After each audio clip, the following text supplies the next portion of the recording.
Hey guys, welcome back. It is Lucid and it's turn 24. We've got another episode for you here with Nottheim. And we'll start off with a message from Feodad. Feodad says, more concerned with the Alliance at the moment, quite large, and having a scrappy fight with Pompeii. So Feodad... Feodad is these guys, who I think have probably one of the probably the scariest of the super late game builds, though, I don't know, it's hard to say. They, I think, have the most, I don't know, he and Maxverni, both of my neighbors, have very kind of crazy late game stuff. I think he's scarier because he's getting,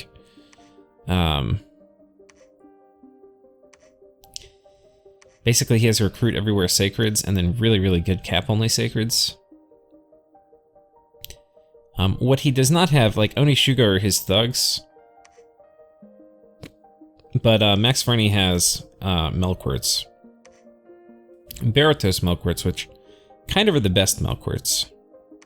And then he has Assassins too, Triads. I don't think these guys do.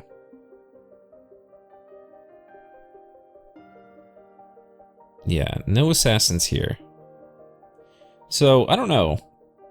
I mean, they have people that, like, they can do Blackheart Assassins, but... yeah, you know, it may be that Maxverni actually is the scarier of the two of them. Maxverni does not have cap-only Sacreds, but... they do get Boar of Carnutes. I don't know... I don't think, we couldn't get blood spells, so I don't know if either of them has a, like, how they're particularly planning on using blood magic. I'm not sure. Okay, so anyway, we found a magic site, the Totem Collection. This is a nature astral site, increases luck. Pretty good site to find, pretty happy with that. We cast Astral Window over here, and we see that this throne is the Inner Province, which 3 blood slaves, 1 earth. Not the best throne, but getting +1 order would actually be pretty nice for me, because right now I'm Turmoil 1, and going up to, you know, to neutral scales there would be pretty good. It would give me 3% income, which is like, I don't know, it'd be like 70 bucks, I think. So that would be kind of nice to get, and then, of course, I get better recruitment points. That doesn't necessarily matter so much. And the Blood and Earth income would be okay, but... I don't know. I mean, and the bigger you get to, the more important kind of getting the scale improvement buffs. So, anyway. We lost a Thaumaturg to a disease. This was the guy who was camping out here making undead, but he made undead till his last breath, so... we will thank him. And then finally, Nazmor. So, what we had happen was Maxverni came and kicked me off. So, in a coordinated plan, my guy's just run away, and he's got Chrome Brutus. And Chrome Brutus has a Demon Whip, and yeah, with Iron Skin, you can see he's a very thick boy indeed. These guys are just very scary, and with Berserk, it's good shit. It's very good shit.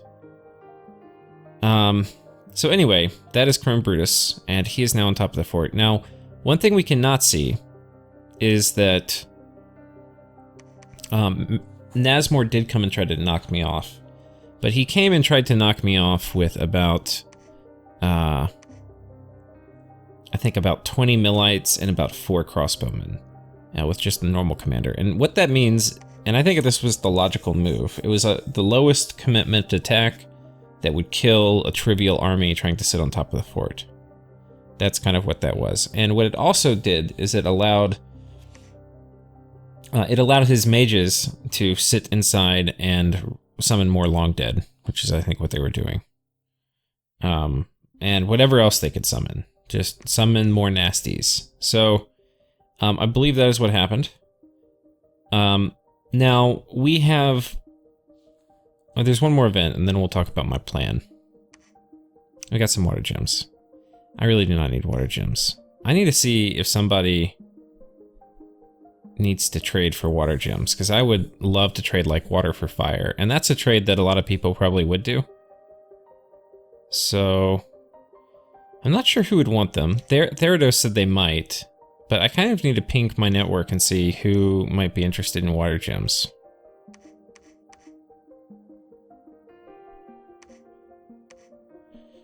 Not sure. I'm not sure what I'm going to put. I mean, God, you know, I could even do... What am I going to run?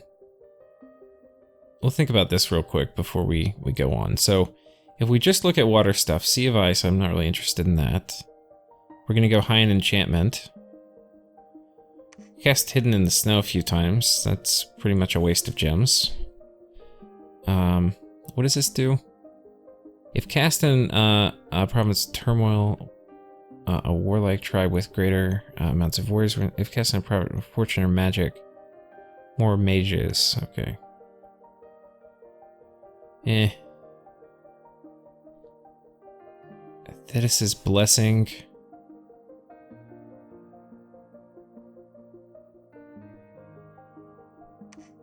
Ghost Ship Armada. I mean, that could be funny to put up just for the lulz. Would be a little tricky for us to put up. We'd have to use a Scrotty. I mean, the real water globals are Maelstrom and Vengeful Waters, which I don't think I'm going to be going Palm 7 terribly soon. Conjuration, what can I do with water? Because we may end up heading a little higher in Conjuration, though. I don't think it's a high priority target. Streams of Hades we can cast. Contact Naiad. We can do those, I guess. I'm just gonna have a shit ton of water gems. I mean, I guess I can turn them all. I think that, honestly, it's just turn them all into living bottles. Or living water, or whatever. Bottle of water. I think that's probably our best use. Which, then it begs the question, like, when will we get there? So then it's like, once we're enchantment 5, there's a big incentive, I think, to go enchantment 6, because then we get Grip of Winter.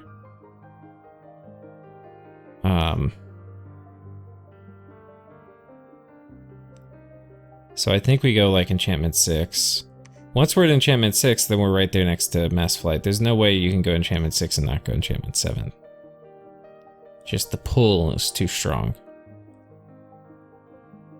And then after that, we basically still have to go up Alter. I think it's kind of the Scaleria build. You have to do enchantment and alteration.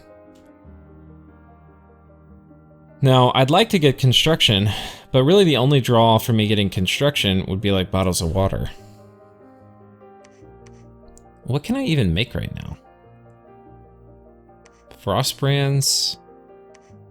I can't even make... God, none of the water stuff I can really make. Water lenses? Pfft. I really don't have anything to spend water gems on. Now, the other thing I can do water gems on is... where's Vile Water?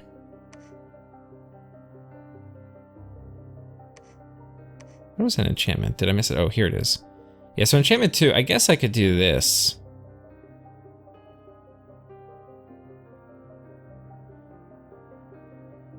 Vile Waters are not bad, but they're just not mage turn efficient. That's the problem. And I want mages researching.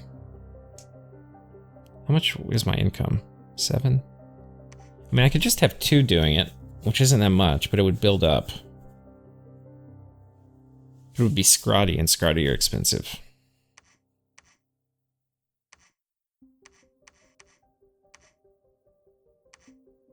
I think it depends, like... I could go enchantment 6. Make a pit stop at construction 6. The thing is, once I have bottles of water, attacking into dryads is going to be just horrifying. But the key thing for dryads is in Alt 4. So once I get Alt 4, I'll probably start making some dryads. And they'll be my main researcher, or not main researchers, but they will be only researching when they're not assassinating. So we'll put quills on them, etc. Yeah. I Could even do Infamiliars on Dryads, because, you know, they'll use them in assassinations. And I don't know if I... Oh, I have a good earth income too. So I can do my mercury things. Which actually be pretty good. All of my water random smiths. I might need a few more smiths. I don't really have many water random smiths. I just have... that guy? Do I have anybody else? Yeah, this guy. I'm gonna need more, I think, but... you only need to be Earth 1, Water 1 to make one of those.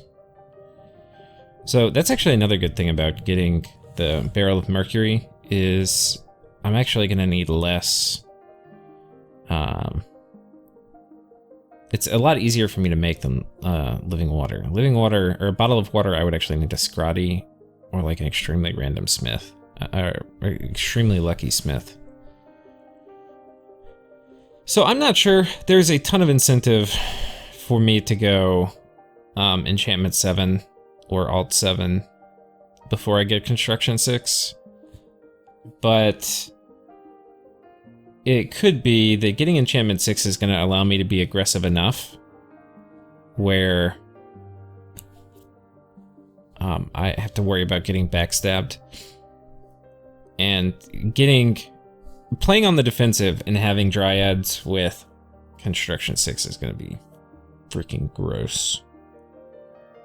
Especially since basically like water bottles are free. Yeah. Okay, so now for the plan. I've kind of baited in. Talked long enough. So we're moving everybody in. We've basically got 2 slaves with 4 masters. But we've got this guy coming in. He's got some gems, but those are for part B of the plan. He's on conservative gem use, and he's got personal regen, and he's going to be doing bark skin, which is going to transfer to the slave. So they'll be hard to kill. And then he'll be spamming stuff. These guys are sneaking in. They're part 2. We'll talk about them in a second. Actually, I should probably put...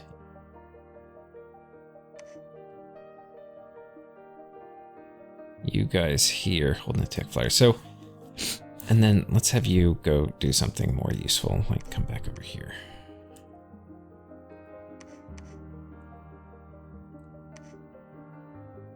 Well, you can come up here.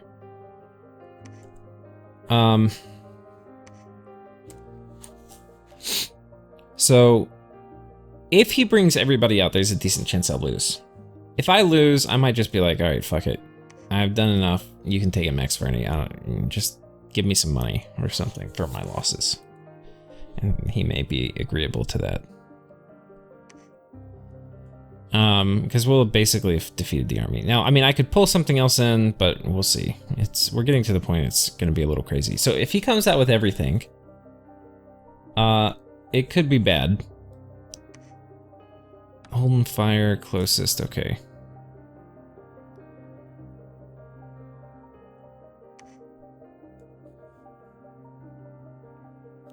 Now, if he comes out and summons a shit ton of Lamashtas, you know, we could be in trouble. What I expect he's going to want to do is take advantage of the gate.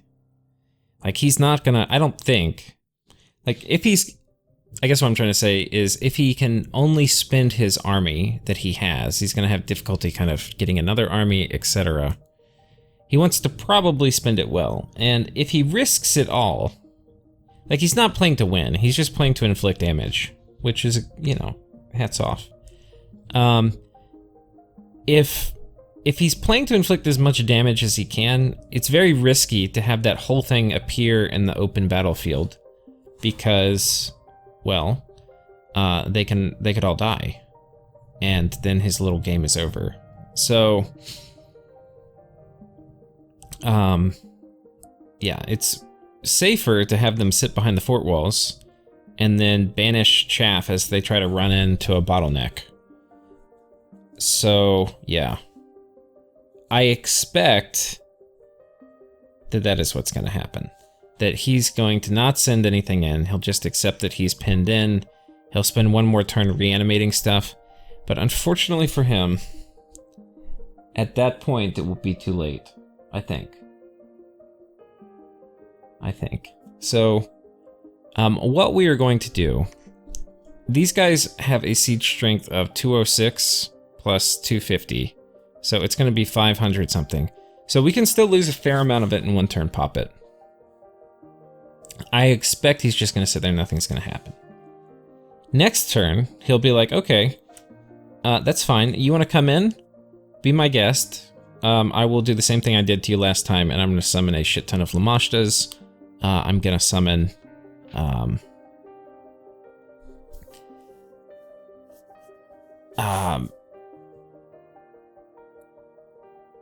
oh, you know, something I have to be a little careful of. Just occurred to me. Because I have to be prepared for 2 battles on the following turn. But we'll talk about kind of what the plan is. So, these 2 guys are sneaking in. Now, this is a Scrotty, disguised as a wolf. And this is a scout, who I have all the gear which I'm eventually going to put on the Scrotty. And they're a little team, and they're going to walk in. Now, next turn... Because this is the only way this guy's stealthy is when he's in this form, but he can't carry gear. Next turn, and so he's, assuming he sends like a little guy out to ping and see what's here, he's not going to have any idea that these guys are here. And then what we're going to do is we're going to take them, and we're going to take this turkey who is part of a communion. And just the Scrotty and the turkey are going to rush in. And we're going to do enlarge and regeneration. We're going to cast that on the wolf and we're going to run. Now the thing I have to be careful of is if we have 2 battles, like if he just gym baits or something the first battle. I think this guy has to have a script long enough, so like I do the 2 things that are important at the beginning for the main fight. And then I can have him cast other stuff. Like, maybe I have him enter the communion again afterwards and cast some shit. I don't care if... He's gonna die, is basically what I'm saying. He's gonna be sacrificed. And that's okay. That is completely okay. We will give up 180 gold mage to take his fort. Now, yeah, with this setup, and this guy's not going to cast any spells really. He'll cast Skeletal Body and then switch forms, and that's going to be his whole... Whoa, fuck.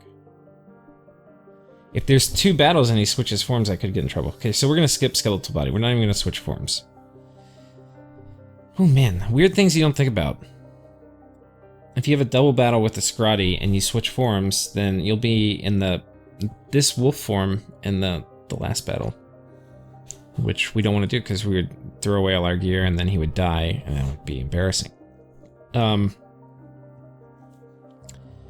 So yeah. He's not going to cast anything. He might cast Grip of Breath of Winter. But we're not going to have anything important here for him to cast. He could cast Quicken Self, but that's actually going to be self-defeating here. He might cast Resist Fire. Maybe we'll do that. He'll probably cast Resist Fire and then chill out. Because they do have some kind of fire mages with the augurs and things like that, and potentially they could summon fire elementals, so resist fire would be good. But yeah, these are the people who are actually going to take the fort. These guys. And the only thing I'm worried about is if I lose this battle. I could guarantee I win this battle. Well, no, I can't, because this guy couldn't even make it there in time. We'll see. It's gonna be a clusterfuck if I lose this battle. Like, if he takes everything out this turn... If he brings everything out to clear whatever this is off the fort... It would actually be probably the most damage he could inflict, even though it would seem like it would be the least damage he could inflict. Because after this, if he lets me on top of this fort, it's basically checkmate.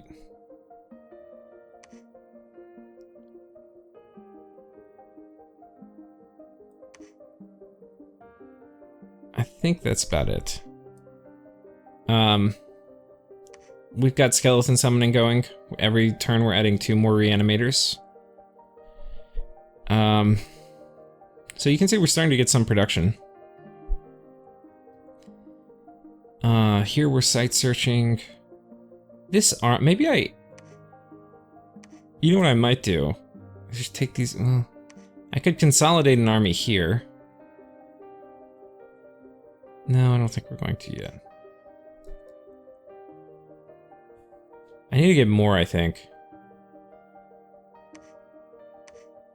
I think I want to have, on top of my 2 skeleton operations too, I want to have people patrolling. Because I don't want people to know how many skeletons I have. Oh shit, I border here. So this actually is a kind of awkward place to set up skeleton production. I might, over time, try to shift it here. Because I want to summon skeletons in places where they can't see them right away. The other final thing for this turn is we're going to attack this throne. Now this is risky. It says 110, I believe it's actually 80. There's 2 mages in here, because I went and checked, that are kind of scary. One of the mages is going to make about 40 long dead. The other mage is going to summon probably like 4 fire elementals. And to be quite honest, they could kill kind of all these guys.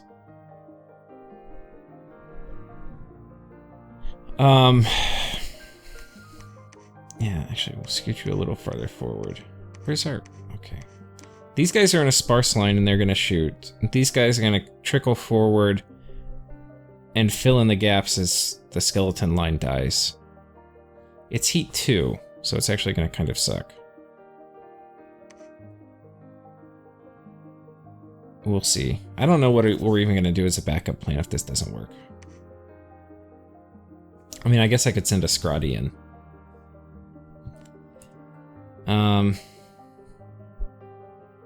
It's actually not a bad plan. We might... Let's go ahead and we'll make a Scrotty just as a backup plan. He'll be a while in getting there, but we'll make him and then we'll know if this is... I don't think this will lose to 40. Because, like, we've got... Like, these guys are really good. And as long as they're making contact, they're going to chop things up pretty quick. These guys, they're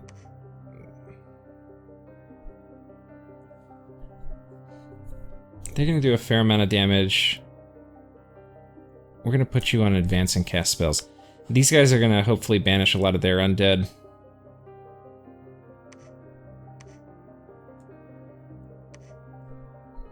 Blessing, hold, advance and cast spells. Something like that. You know. Could we lose this? Yeah, I'd say so. Do I think we will? I think the odds are we're going to win. I want to go ahead and take it. And would I be sad if this lost? Yeah, I'd be sad. Would I be crippled? No, I'm not going to be crippled. So, this is a risk, but it's a risk I can afford to take. And basically, at the end of the day, we're moving in total, it's about 100. We're moving about 300 guys versus 80, so we should win. I don't think they can win, but we're not bringing any mage support, really. I'm bringing this guy to site search, but he's really not going to do shit.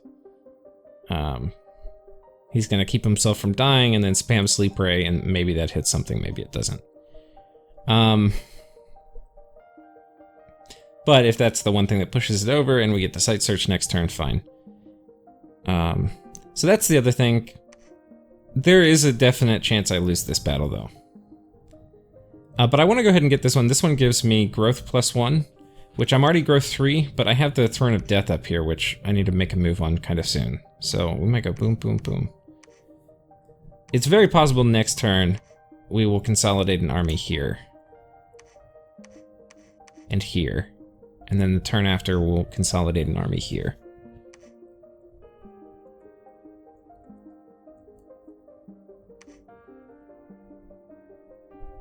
Yeah, we've got a commander coming in. He'll pick up the troops. Sally forward over this way. We're already getting all the undead out this turn. They're coming here. And these guys which are coming here from this fort, because they can't make it all the way, if he rushes out to fight, I'm going to have these guys, so like the battle here, I don't have anybody on the front line, but next turn I'm going to move these guys in here, and they will take up the front line position, so that if there's a battle on the outside of the fort, they'll all die. Then Well, these guys aren't going to run in, so it doesn't even really matter. But so I guess we don't need to do that. We'll just add them in, however, then. But that's basically it. I'm starting to get some real mage production, where it's like the items I make, I can actually find homes for.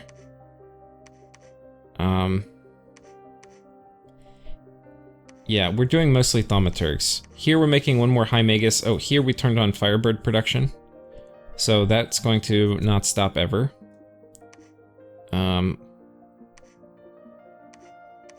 So pretty happy with that. But yeah, basically thaumaturgs getting made everywhere. Do I really want to make a scrotty? Yeah, we'll make one scrotty. Well, what is he gonna do? I guess we could blood hunt here. We'll probably blood hunt here. I probably do need to make a scrotty. And before I forget, we'll go ahead and just take some of these off these guys who are dying from disease. And put them on other people. Who are researching. Thought I saw somebody researching. Oh, I have one more thing to cover. You are researching. Oh, you're researching too. So we'll take both these off. I want to keep these quills off. Do not want them perishing with the dead. We might make some more gear later. We're making another hammer down here. And that really, all my hammers are now, like, I have an Alquill hammer, and then I have 2 Amulet of the Dead hammers. And this 4th hammer will be for making scrotty gear, and we'll just slowly make scrotty kits. I don't know what this guy's probably gonna make a crystal coin next. And then maybe... I mean, maybe if we make a crystal coin next after this, maybe I need to go ahead and queue up.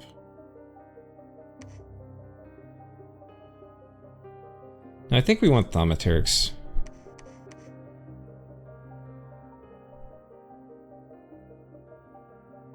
Well, you know, we're gonna go ahead and queue up a Shadow Seer. Because the Shadow Seer is going to get the crystal coin, and instead of me casting Arcane Probing a bunch, which is going to be pretty expensive, and when you've already site searched Astral 1, it's like you War Astral 2, because wherever I've done the High Maguses, we've got Astral 2 searched. Basically, wherever I've done that, it's going to be pretty low return on Arcane Probing, and a lot of, I think, what I want to find is the Unfound Doors. So we definitely want Astral 4. So anyway, yeah, we'll make 1 or 2 of these. We'll probably make 2 of these guys, and then we'll use them to get our high astral site searching going. Then we'll probably make them in different provinces. So I'll probably turn it off here and turn it on somewhere else. Oh. Okay. But yeah, I think that's basically it. There's a good chance we checkmate these guys this turn. Unless they have something really fancy. This Scrotty is going to be so thick. You better tune in 1 or 2 episodes to see him fight. Because he's going to be regenerating like 25 HP a turn. Which is a lot. He's going to have like 30 protection. 70 HP. He's going to be super combatant here. And he'll be berserk, so he'll kill literally everybody. Yeah, it'll be fun. It'll be fun. Scrotty they are either, like, unkitted, they're very low-end thugs. Well-kitted, they're high-end thugs, and kitted and fluffed, they are super combatant tier. Like, low-tier super combatants. So, anyway. Pretty happy with the Scrotty pickup. Just so versatile in my lineup. Do I have anything else to cover? I think we've covered it all. The ongoings of the world, I can't see much. I think that's it. Take care, everyone. See you next time.